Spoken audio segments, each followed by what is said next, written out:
Hello everyone, welcome to PWIIT Jam and CSI Net YouTube channel. I am Ankita S. Tripathi. बच्चों, बहुत सारे बच्चे जब अपना करियर डिसाइड करते हैं कि हमें क्या कौन सा करियर ऑप्ट करना चाहिए, तो एक क्वेश्चन जनरली उनके मन में आता है, क्या हमें बीएड करना चाहिए या बीएड ना करके हमें पीएचडी करनी चाहिए आफ्टर क्वालिफाइंग जो नेट का एग्जामिनेशन होता है उसको। तो आज इसी कंफ्यूजन को दूर करने के लिए मैं ये वीडियो आपके साथ लेकर आई हूँ। अगर हम ये देखें कि बीएड बेटर है या नेट का एग्जाम क्वालिफाई करके पीएचडी बेटर है, तो उसी का क्लैरिफिकेशन आपको देना चाहती हूं मैं थ्रू दिस वीडियो। चलिए बढ़ते हैं आगे। अगर आप नोटिस करेंगे बच्चों, दोनों ही, हम बीएड की बात करें या फिर हम पीएचडी डिग्री की बात करें, दोनों ही पावरफुल डिग्री प्रोग्राम्स हैं। अब डिपेंड किस पे करता है कि आपको बीएड करना चाहिए या पीएचडी करनी चाहिए। ये सबसे पहले डिपेंड करता है, आप जानिए आप करना क्या चाहते हैं। हो सकता है बहुत सारे ऐसे बच्चे होते हैं जिनका पहले से ही ड्रीम होता है टीचिंग करना। तो आप टीचिंग आप कैसे लेवल पे करना चाहते हैं? क्या आप स्कूल लेवल पे करना चाहते हैं या फिर आप हायर लेवल पे करना चाहते हैं? तो उसी के बेसिस पे आप डिफ्रेंशिएट कर सकते हो कि अगर आप स्कूल लेवल पे टीचिंग करना चाहते हो तो आप कौन से प्रोग्राम को ऑप्ट कर सकते हो, और अगर आप हायर एजुकेशन और ले लेते हैं, हायर डिग्री ले लेते हैं, उसके बाद अगर आप यूनिवर्सिटी या कॉलेज लेवल पे पढ़ाना चाहते हैं, तब आप ऑप्ट कर सकते हैं पीएचडी के लिए। तो इसी चीज का क्लैरिफिकेशन हम इस वीडियो से लेंगे। सबसे पहले समझते हैं व्हाट इज बीएड। बीएड क्या है? बीएड एक डिग्री प्रोग्राम है बच्चों। ये एक टीचिंग आपको ना तैयार किया जाता है। 2 साल का प्रोग्राम होता है, आपको तैयार किया जाता है कि आप स्कूल लेवल पे जब टीचिंग करेंगे तो किस तरीके से करेंगे। सो अगर हम देखें, B Ed stands for bachelor of education, एक professional teaching training degree programme है जो आप कर सकते हैं। और ये आपको किसके लिए प्रिपेयर करता है? मैंने ऑलरेडी आपको बताया, अगर आप बीएड करना चाहते हैं तो आप बीएड में एडमिशन लेंगे, और ये आपको प्रिपेयर करता है for school teaching, education administration and pedagogy में। अगर आप नोटिस करेंगे बच्चों, मैंने आपसे क्या कहा, आपको एंथुसियास्टिक होना चाहिए, आपको पता होना चाहिए कि आपका गोल क्या है, आप क्या करियर ऑप्ट कर सकते हैं। कभी कभी बहुत सारी चीज़ें, आपकी घर की सिचुएशन कैसी होती है उस पर भी डिपेंड करता है, फाइनेंशियल कंडीशन किस पे कैसी है उस पर भी डिपेंड करता है। तो उसके बेसिस पे भी आप ऑप्ट कर सकते हैं, और मैं आपको सजेस्ट भी करूंगी कि आप क्या ऑप्ट कर सकते हैं। पहले हम देख लेते हैं। तो बीएड आप समझ गए, ये एक टीचिंग ट्रेनिंग प्रोग्राम है। इसके अगर हम ड्यूरेशन की बात करें तो ड्यूरेशन लगभग 2 साल का होता है। एलिजिबिलिटी, कोई भी ग्रेजुएट जो है, आजकल तो अब ऐसा भी है कि आप ग्रेजुएशन के साथ साथ बीएड प्रोग्राम कर सकते हैं, राइट? तो आप कोई भी ग्रेजुएट हैं, आप अगर बीएड करना चाहते हैं तो आप आराम से बीएड कर सकते हैं। उसके अलावा अगर आप बीएड करते हैं तो आपको क्या क्या स्किल्स, क्योंकि ट्रेनिंग प्रोग्राम है तो ऑब्वियसली स्किल्स भी आप गेन करेंगे।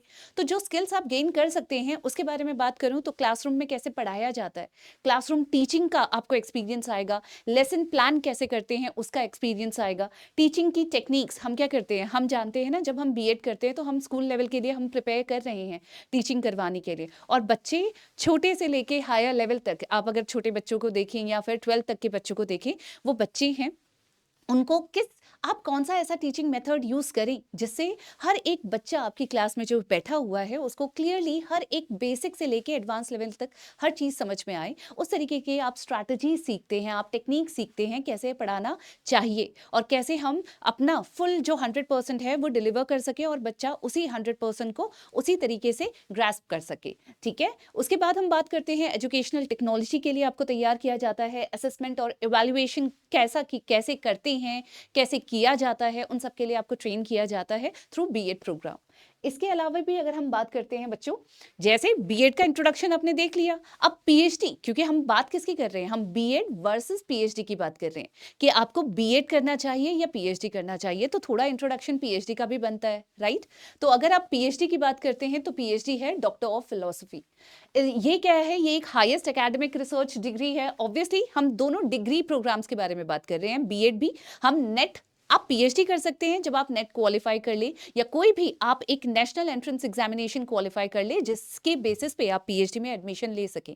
तो पीएचडी एक बहुत बड़ा सा, एक सबसे हायर डिग्री प्रोग्राम होता है बच्चों, जिसमें आप अलग अलग तरीके से क्या क्या सीखते हैं, आप रिसर्च करना सीखते हैं, आप अपनी नॉलेज को बढ़ाना सीखते हैं। ऑब्वियसली हम ये पूछते हैं ना हमेशा, अगर ये फिनोमेना हुआ है, जैसे आपको कोई भी फिनोमेना पता है, आप उस फिनोमेना को, ये हुआ कैसे है, हम नहीं बोलते हाउ, वाई और व्हाट, ये क्वेश्चंस होने चाहिए। जब आप किसी भी फिनोमेना, किसी भी प्रोसेस को देखते हैं, आपके दिमाग में सबसे पहले क्यूरियोसिटी होनी चाहिए कि ये हो रहा है तो ये हो क्यों रहा है। फिर कैसे हो रहा है, हर चीज़ का पता लगाने के लिए अगर आपका इंटरेस्ट है उस चीज़ में, तो आप पीएचडी के लिए ऑप्ट कर सकते हैं, क्योंकि ये आपको एक एडवांटेज देता है कि आप उसी क्यूरियोसिटी से आपका जो फेवरेट टॉपिक है उस पे आप रिसर्च कर सके, उसको और ज़्यादा जान सके। तो अगर आप देखेंगे क्या पर्पस होता है पीएचडी जब आप कर रहे होते हैं, आप डिस्कवर करते हैं नई-नई नॉलेज। अगर खुद बीइंग अ पीएचडी अगर मैं आपसे बोलूँ, तो हम करते-करते क्या करते हैं, हम हिट एंड ट्रायल भी स्टार्ट करते हैं, हम कोशिश करते हैं अगर हम इस एक्सपेरिमेंट को इस तरीके से कंडक्ट करेंगे तो रिजल्ट क्या आएगा, क्या पॉजिटिव आ सकता है, क्या नेगेटिव आ सकता है। हम एक बहुत अच्छी बात मेरे सुपरवाइजर सर करते थे बेसिकली, कि कभी भी जब आपके नेगेटिव रिजल्ट्स भी आते हैं तो दे आर ऑल्सो रिजल्ट्स, है ना। हमेशा जरूरी नहीं होता कि आपने कुछ सोच रखा है ये एक्सपेरिमेंट ऐसा होना चाहिए और इसका रिजल्ट ऐसा आना चाहिए, जरूरी नहीं होता आपको हमेशा पॉजिटिव रिजल्ट ही मिले। हो सकता है आप जब कंडक्ट कर रहे हो कोई एक्सपेरिमेंट, आपका नेगेटिव रिजल्ट आए, वो एरर की वजह से भी आ सकता है, बट हो सकता है आफ्टर जब हम रिप्रोड्यूसिबिलिटी चेक करते हैं, हम बार बार एक एक्सपेरिमेंट को रिपीट करते हैं, तो हमारी अगर सेम तरीके का रिजल्ट बार बार आ रहा है तो इसका मतलब वो भी एक इंपॉर्टेंट रिजल्ट है। तो आप ना अलग अलग तरीके सीखते हो, आप अपना दिमाग लगाना सीखते हो, हम इस तरीके से कैसे प्लान कर सकते हैं, स्ट्रैटेजीज डिजाइन करते हो। लेकिन ये आप तब करते हैं बच्चों जब आप पीएचडी के लिए ऑप्ट करते हैं, और अगर आपका रिसर्च में इंटरेस्ट है, आप चाहते हैं इससे एडवांस लेवल पे आप जाके रिसर्च कर सके, या जो करियर ऑप्शंस आप चूज कर रहे हैं वो बहुत ज्यादा हायर या एडवांस लेवल वाले ऑप्शंस हैं, तो आप जरूर पीएचडी कर सकते हैं। अब इसके अलावा हम क्या करते हैं, हम जब पीएचडी में एडमिशन लेते हैं, हम अपनी नॉलेज को हम लिटरेचर रिव्यू करते हैं, हम सर्च करते हैं, बहुत एक्सटेंसिव लिटरेचर रिव्यू करना पड़ता है। उसके अलावा आप रिसर्च करते हो, ऑब्वियसली हम जो आपका रिसर्च आया है, अगेन जो मैंने आपसे बोला, पॉजिटिव रिजल्ट आया या नेगेटिव रिजल्ट आया, जो भी आपका टॉपिक है रिसर्च का, उसके बेसिस पे आप जो भी रिजल्ट्स आते हैं उसको पब्लिश करते हो अच्छे से, रेप्यूटेड जो भी आपके रिसर्च वो होते हैं, जर्नल्स होते हैं उनके अंदर। उसके अलावा बिकम अ यूनिवर्सिटी प्रोफेसर और साइंटिस्ट, ये वो बेसिक एडवांटेज है जब आप पीएचडी करते हो। पीएचडी डिग्री के बाद आप ऑप्ट कर सकते हो to become a assistant professor, professor, या फिर साइंटिस्ट पोस्ट के लिए आप अप्लाई कर सकते हैं। तो पीएचडी आपको हायर लेवल पे एजुकेशन को प्रोवाइड करना, दैट इज आप अगर टीचिंग करना चाहते हैं, आप इंस्टीट्यूट लेवल पे, जैसे मैंने आपको ऑलरेडी बताया था, कॉलेज लेवल पे अगर आप पढ़ाना चाहते हैं तो आप पीएचडी कर सकते हैं अगर आपका इंटरेस्ट है इस जगह पे।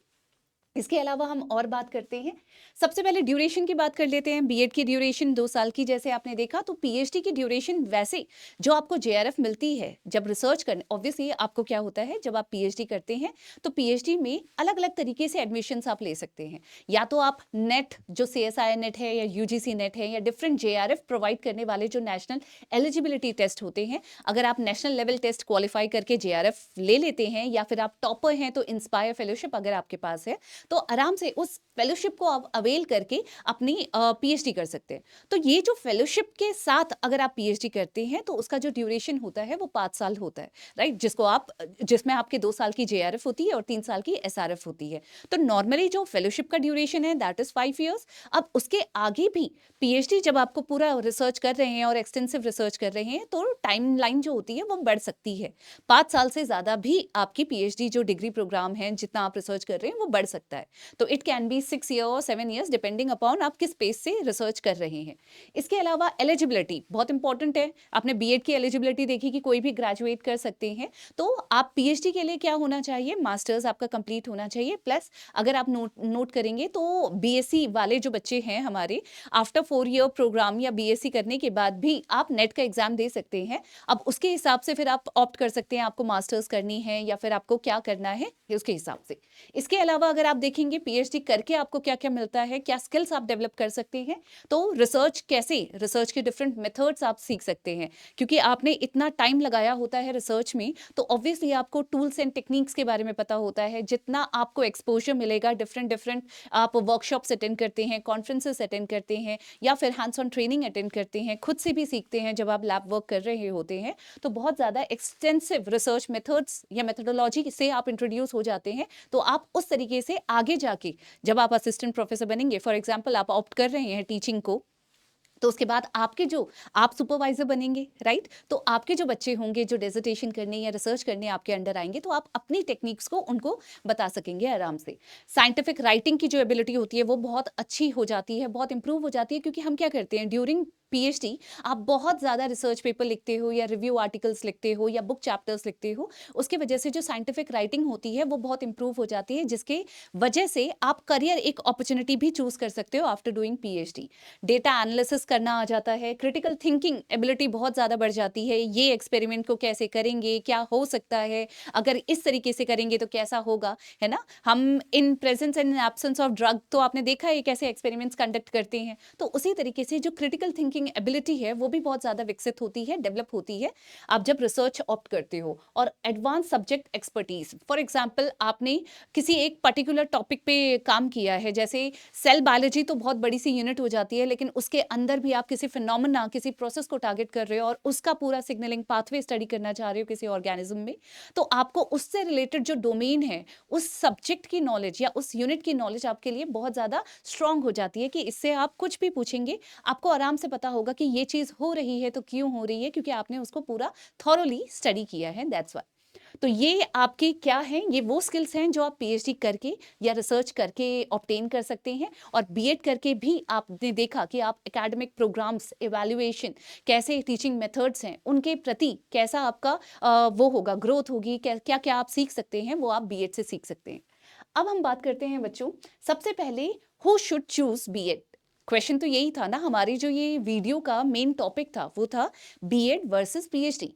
कहने का मतलब है किन बच्चों को, कौन ऐसे स्टूडेंट्स हैं, कौन से ऐसे बच्चे हैं या कैंडिडेट्स हैं जो बीएड करना चाहें या उनको चूज करना चाहिए, या फिर कैसे कौन से ऐसे स्टूडेंट्स हैं जिनको या कैंडिडेट्स हैं जो पीएचडी करनी चाहिए।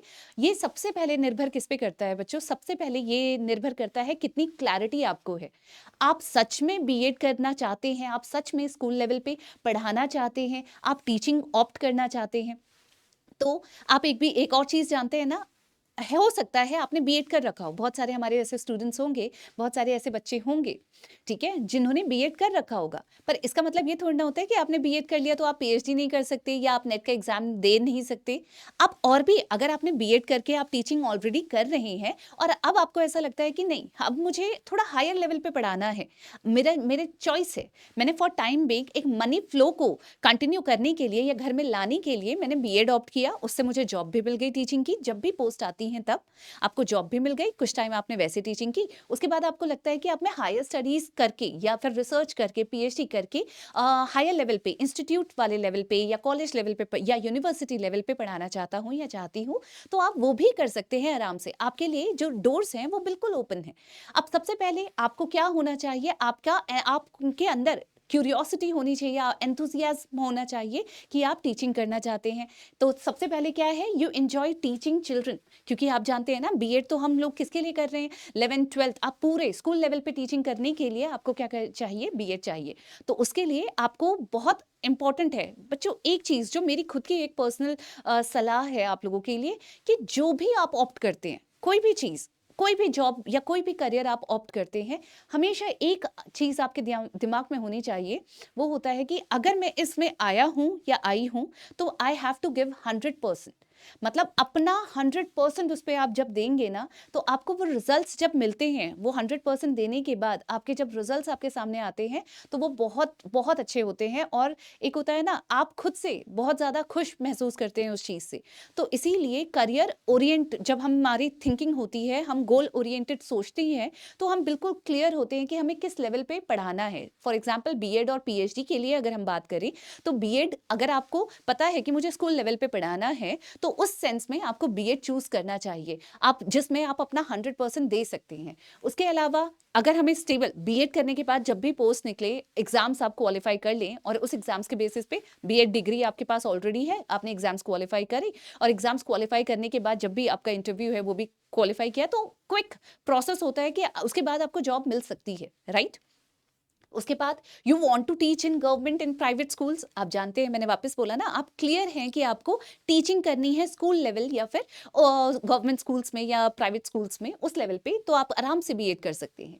You are not interested in extensive research, obviously बहुत सारे बच्चों को पहले से ही क्लियर होता है, नहीं रिसर्च में तो नहीं जाना। कभी कभी लोग बच्चे ये भी होते हैं कि एक्सपीरियंस, अरे उसको इतना साल लग गया, ऐसे एक्सपीरियंसेस से सुन सुन के भी अपने गोल्स को या अपने करियर को डिसाइड करते हैं। बच्चों एक चीज हमेशा याद रखना, हमेशा जरूरी नहीं होता कि अगर किसी और के साथ कोई एक्सपीरियंस किसी और का है तो वो आपके साथ भी होगा। हो सकता है आपका जो टेम्परामेंट है, आपका जो अप्रोच है टुवर्ड्स दैट थिंग, वो बहुत एंटायरली अलग हो कि आपको वो स्ट्रगल करना ही ना पड़े। तो इस तरीके से किसी और के एक्सपीरियंसेस से आप सीख सकते हैं कि आपको क्या करना है, क्या नहीं करना है। बट अल्टीमेटली डिसाइड आप ही को करना है कि आपको क्या पसंद है, उसके बेसिस पे आप काम करें। ठीक है, तो अगर आप बिल्कुल क्लियर हो कि नहीं, रिसर्च में तो नहीं जाना है, तो आपके लिए एक बहुत ही बढ़िया सा ऑप्शन होता है बीएड करना। अब इसके अलावा अगर आप देखेंगे, अगर आप प्रिपेयर कर रहे हैं जैसे टेट के लिए, सीटेट के लिए, केवीएस वाले एग्जाम्स के लिए, एनवीएस एग्जाम्स के लिए, तो आप आराम से बीएड करें, क्योंकि बीएड करने के बाद ऑब्वियसली यहाँ की एक एलिजिबिलिटी क्राइटेरिया में भी इंक्लूड होता है कि आपके पास बीएड होना चाहिए, तो ये आपके लिए एडवांटेज की तरह एक्ट करेगा। ठीक है, अब अगर हम वहीं बात करें कि किनको, अगर आप ये, अब तो एक और क्वेश्चन आ गया ना कि फ्यूचर स्कोप क्या है। हमने इतनी बात तो कर ली कि बीएड में ऐसा होता है, पीएचडी में हम ये कर सकते हैं, ये स्किल सीख सकते हैं। तो पहली बात तो ये है ना कि बीएड करने के बाद क्या है स्कोप उसका। तो आप देख सकते हैं बच्चों, अगेन प्राइमरी या सेकेंडरी स्कूल टीचर पोजीशंस के लिए आप अप्लाई कर सकते हैं, एजुकेशनल काउंसलर के बारे में आप बन सकते हैं, स्कूल एडमिनिस्ट्रेटर बन सकते हैं, स्पेशल एजुकेटर, आप हायर, इसके भी जो एक्स्ट्रा क्वालिफिकेशन है, डिप्लोमा हैं, अगर आप वो भी ले लेते हैं, थोड़ा सा हायर एजुकेशन बोल सकते हैं कि थोड़ा सा क्वालिफिकेशन को बढ़ा लेते हैं, तो भी आपके पास अच्छी खासी अपॉर्चुनिटी बन जाती है। ऑनलाइन ट्यूटर, जो एडटेक कंपनीज होती हैं, वहां पे आप अप्लाई करके आराम से टीचिंग स्टार्ट कर सकते हैं बच्चों, कोई दो राय नहीं है। आप आराम से बीएड करके भी ऑनलाइन ट्यूटर बन सकते हैं, एडटेक कंपनीज में अप्लाई कर सकते हैं। इसके अलावा एजुकेशन कंटेंट डेवलपर, आप ऑब्वियसली एजुकेशनल कंटेंट आप बना सकते हैं, ऐसा इस पोस्ट में के लिए भी आप अप्लाई कर सकते हैं, और बहुत सारी पोस्ट आती भी हैं। बस बात क्या होती है, अवेयर रहना है आपको। आप बहुत सारे, जैसे लिंक्डइन हो गया बच्चों, बहुत सारे जॉब पोर्टल्स होते हैं जहाँ पे आप अप्लाई कर सकते हो, जहाँ पे आपको, बस बात क्या होती है, आप अवेयर रहें, एक्सटेंसिव रिसर्च करते रहें। आजकल गूगल, आप जानते हैं ना, इंटरनेट सबके पास है। अगर सबके पास इंटरनेट की सुविधा है, मेजॉरिटी अगर आपके पास है, तो उसका बहुत अच्छे से यूटिलाइजेशन आपकी जिम्मेदारी है कि आप कैसे कर सकते हैं। तो बहुत सारे जॉब पोर्टल्स होते हैं जो जॉब दिखाते हैं, रिप्रेजेंट करते हैं, और अगर आपको लगता है कि आप मीट कर रहे हो उनकी जो मिनिमम एलिजिबिलिटी क्राइटेरिया है, तो डेफिनेटली आपको वहां पे अप्लाई करना चाहिए। ये बात थी हमारे बीएड की। अब अगर हम बात करते हैं किन बच्चों को, कैसे, कौन से ऐसे स्टूडेंट्स हैं जिनको पीएचडी ऑप्ट करनी चाहिए, तो सबसे पहले अगेन आपको रिसर्च में इंटरेस्ट होना चाहिए। मैंने आपसे क्या कहा, हाउ, वाई, व्हाट वाला जो ये क्वेश्चंस होते हैं, कोई भी चीज हो रही है तो क्यों हो रही है, कैसे हो रही है, आगे क्या हो सकता है, वो सारा जब आपके दिमाग में क्वेश्चंस होंगे, क्यूरियोसिटी होगी किसी चीज की जानने, किसी चीज को जानने के लिए, तब आपका मन करेगा हाँ कि हमें क्या करना चाहिए, रिसर्च करना चाहिए। अगर आप उन कैटेगरी वाले स्टूडेंट्स में आते हैं, तो आप डेफिनेटली क्या कर सकते हैं, ऑप्ट कर सकते हैं पीएचडी के लिए। अगर आपको यूनिवर्सिटी प्रोफेसर बनना है, असिस्टेंट प्रोफेसर बनना है, या साइंटिस्ट बनना है, आप उसके लिए भी पीएचडी आपके लिए मैंडेटरी हो जाती है। अगर आपको पब्लिश करने हैं पेपर्स, अच्छे अच्छे जर्नल्स में पब्लिश करने हैं जिनके इम्पैक्ट फैक्टर्स बहुत ज़्यादा हाई होते हैं, वहाँ पब्लिश करना है, अपने रिसर्च को ओवरऑल वर्ल्ड में पहुँचाना है, तो आप आराम से पीएचडी कर सकते हैं। उसके अलावा जब आप रिसर्च करते हो तो इंडिपेंडेंटली काम करना होता है, ऑब्वियसली, है ना। हम, ये डेफिनेटली होता है बच्चों की पीएचडी में आपके सुपरवाइजर होते हैं जो आपको गाइड करते हैं और हर एक एक स्टेप में गाइड करते हैं, तो इसीलिए, पर आपके पास कुछ टाइम ऐसा होता है जिसमें आप आराम से रिसर्च कर सकते हैं। आपके पास अगर कुछ आइडियाज हैं तो आप अपने सुपरवाइजर से शेयर कर सकते हैं, फिर वो अपने एक्सपीरियंस को आपके आइडिया के साथ जोड़ेंगे, तो एक जो अल्टीमेट रिजल्ट मिलेगा आपको, दैट वुड बी वेरी, मतलब आप बोल सकते हो कि हाँ, उसके बाद जो चीज निकल के आएगी, जो रिसर्च निकल के आएगी, that would be very good. ठीक है, उसके अलावा हम बात करें, you want a career in academic और या रिसर्च लैब्स में, वापस से बात यही हो गई कि अगर आप इंस्टीट्यूट, कॉलेज या यूनिवर्सिटी लेवल पे, प्राइवेट हो या गवर्नमेंट हो, वहां पे पढ़ाना चाहते हैं, जब भी पोस्ट निकलेगी बच्चों, उसके हिसाब से आप वहां पढ़ाना चाहते हैं तो आप वहां पे पढ़ा सकते हैं आफ्टर पीएचडी। और या फिर अगर साइंटिस्ट पोस्ट निकलती हैं किसी भी सीएसआईआर लैब्स में या फिर आईसीएमआर लैब्स में या डिफरेंट जो इंस्टीट्यूट्स है ऑल ओवर इंडिया, फॉरेन में भी आप आराम से पोस्ट डॉक के लिए जा सकते हैं, रिसर्च असिस्टेंट के लिए की पोजीशन के लिए जा सकते हैं। बहुत सारी पोजीशंस हैं, बट बात क्या होती है, बात होती है एक्सटेंसिव रिसर्च आपको करनी पड़ेगी, कहाँ पे कौन सी फेलोशिप आ रही है, कहाँ पे कौन सी अपॉर्चुनिटी आ रही है, पोस्ट आ रही है, पोजीशंस आ रही है। कोशिश ये करें सब में अप्लाई करें, कोई तो पोजीशन आपको ज़रूर मिलेगी, राइट। इसके बाद हम बात करते हैं फ्यूचर स्कोप ऑफ पीएचडी, जो मैं ऑलरेडी आपको बता चुकी हूँ। अगर आप पीएचडी कर रहे हैं तो you can become an assistant associate या फिर फुल प्रोफेसर। ये आपकी कैसे होती है? अब ऑब्वियसली जब आपने न्यू न्यू रिसर्च की है तो पोस्ट सबसे पहले जो हम हायर अपर हायरार्की में मूव करते हैं तो सबसे पहले असिस्टेंट प्रोफेसर, देन आप बनते हो एसोसिएट प्रोफेसर एंड फाइनली आप प्रोफेसर बनते हैं, राइट? तो उसी तरीके से मूवमेंट होती है यहाँ पे भी। फिर आप रिसर्च साइंटिस्ट बन सकते हैं, पोस्ट डॉक्टोरल रिसर्च, मैंने आपसे क्या कहा, आप पोस्ट डॉक ऑप्ट कर सकते हैं। आपने पीएचडी कर ली, अब आपको फर्दर रिसर्च करनी है, आप फॉरेन बेस्ड रिसर्च करना चाहते हो, फॉरेन में जाके अच्छे इंस्टीट्यूट से रिसर्च करना चाहते हैं तो आप पोस्ट डॉक कर सकते हैं आफ्टर पीएचडी। फिर वापस बात किस पे आती है? ये सारी बात आती है कि कितना रिसर्च इंटरेस्ट है आपको, क्या आप इसी में आगे बढ़ना चाहते हैं? अगर आप पोस्ट डॉक के लिए नहीं भी जाना चाहते तो उसके बाद आप फिर वापस ऐसे ही जो टीचिंग प्लेटफॉर्म्स होते हैं वहाँ पे जा सकते हैं, यूनिवर्सिटी लेवल पे अप्लाई कर सकते हैं, प्राइवेट इंस्टीट्यूट्स में अप्लाई कर सकते हैं। इसके अलावा एकेडमिक ट्यूटर, आप ऑथर बन सकते हैं, कंसल्टेंट बन सकते हैं, पॉलिसी रिसर्चर बन सकते हैं, हायर एजुकेशन एडमिनिस्ट्रेटर इस केस में भी आप बन सकते हैं, कंटेंट डिज़ाइन कर सकते हैं, कंटेंट राइटर बन सकते हैं बच्चों। तो बहुत सारी अपॉर्चुनिटी पीएचडी के बाद भी होती है जब आप पीएचडी डिग्री ले लेते हैं। बट वापस से शर्त यही होती है कि ड्यूरिंग पीएचडी आपने कितनी शिद्दत से रिसर्च कर रखी है और ड्यूरिंग पीएचडी आप कितने रेफरेंसेस बना सकते हैं, है ना? हम क्या करते हैं, पीएचडी भी एक एक्सपोजर होता है बच्चों जहाँ पे आप अलग अलग आपको एक्सपोजर्स मिलते हैं थ्रू वर्कशॉप्स, कॉन्फ्रेंसेस, मैंने आपसे बोला हैंड्स ऑन ट्रेनिंग। आप डिफरेंट इंस्टीट्यूट्स में जाते हैं, आप इंस्ट्रूमेंटेशन सीखते हैं, आप देखते हैं कि कौन से इंस्ट्रूमेंट्स का क्या यूसेज है, आप उसके हिसाब से अपने कॉन्टैक्ट भी बिल्डअप करते हैं। सेम तरीके से हर एक वो जो अभी कोई भी ऑक्यूपेशन अगर आप चूज करते हैं उसमें होता है, तो वो चीज़ आपको एक एडवांटेज दे सकती है आगे जब आप करियर या फिर कोई पोजीशन के लिए अप्लाई करते हैं उस मोमेंट पे। इसके बाद अब बात करते हैं बच्चों, क्वेश्चन तो यही था, स्टार्ट हमने कहाँ से किया, which one is better, BEd better है या फिर पीएचडी बेटर है? तो अगर एक चीज मैं खुद पर्सनली अपने एक्सपीरियंस से बोलूं बच्चों, तो कोई भी चीज इस तरीके से, दोनों ही मैंने आपसे क्या कहा, स्टार्टिंग में ही मैंने आपसे कहा था, both are powerful degree programmes, बहुत पावरफुल डिग्रीज हैं। बशर्त है आप कितना अवेयर हैं, कहाँ पे कौन सी पोजिशन लगती है, आप कितना गोल ओरिएंटेड हैं, आपके दिमाग में कितनी क्लैरिटी है कि आप बीएड करना चाहते हैं, आप स्कूल लेवल पे टीचिंग करना चाहते हैं, या फिर आप ऑनलाइन जो प्लेटफॉर्म्स मैंने आपसे बोला एडटेक कंपनीज में जॉब करना चाहते हैं और आपको लगता है कि मेरे में इतनी एसेंशियल क्वालिफिकेशन तो मेरे पास है ही कि मैं यहाँ पे अप्लाई कर सकता हूँ और हो सकता है, आपको अपनी में कॉन्फिडेंस है, तो आप डेफिनेटली दोनों में से जो आपके लिए बेस्ट होगा आप वो चूज कर सकते हैं। तो इसीलिए अगर मैं बोलूं नीदर इज बेटर, अगर आप बोलूं ना दोनों में से कौन सा बेटर है, ऐसा नहीं है। बीएड अगर आपने कर रखा है तो आपके पास अपॉर्चुनिटी है कि आप पीएचडी कर सकते हैं आगे जाके। अगर आप बीएड करके टीचिंग ऑलरेडी कर रहे हैं तो भी आपके पास अपॉर्चुनिटी है, आप कोई भी नेशनल लेवल एंट्रेंस एग्जामिनेशन को क्वालिफाई करें और पीएचडी ऑप्ट करें। इससे जब आप क्यूरियस हैं कि आपको आगे जाके, अगर आपको चाहते हैं आप हायर लेवल पे और ज्यादा टीचिंग करना, तो आप पीएचडी के लिए भी ऑप्ट कर सकते हैं। अगर आप देखेंगे बीएड आप कब चूज कर सकते हैं, अगर आपको सच में आपका पैशन कहाँ है, स्कूल में टीचिंग करने का है, और आप पीएचडी तब चूज कर सकते हैं अगर आप रिसर्च करना चाहते हैं या फिर यूनिवर्सिटी लेवल में पढ़ाना चाहते हैं, तब आप पीएचडी ऑप्ट कर सकते हैं बच्चों। डेफिनेटली अगर आप देखेंगे हम क्या करते हैं, हम हायरार्की में जैसे जैसे आगे जाते हैं तो बीएड जो डिग्री प्रोग्राम है वो लोअर हायरार्की में आ जाता है और पीएचडी थोड़ा अपर हायरार्की में आ जाता है। पीएचडी डिग्री आपके हायर एजुकेशन का एक सबसे हाईएस्ट डिग्री प्रोग्राम है, राइट? तो ये सबसे हाईएस्ट लेवल का डिग्री है, लेवल की डिग्री है, तो उस बेसिस पे सैलरी जो डिफरेंशिएशन होता है वो डेफिनेटली आता है, बट कंफर्ट भी उसी हिसाब से आता है। तो डिपेंड करता है, अगर आप पीएचडी लेवल पे आफ्टर पीएचडी अगर आप प्रोफेसर या असिस्टेंट प्रोफेसर्स की जो रेंज होती है, सैलरी रेंज की बात करें तो टेंटेटिवली अगर हम देखें तो फ्रॉम 57,000 टू लैक्स पे होती है। वो डिपेंड करता है पोजीशन कौन सी है, असिस्टेंट प्रोफेसर है, एसोसिएट प्रोफेसर है या फिर प्रोफेसर है।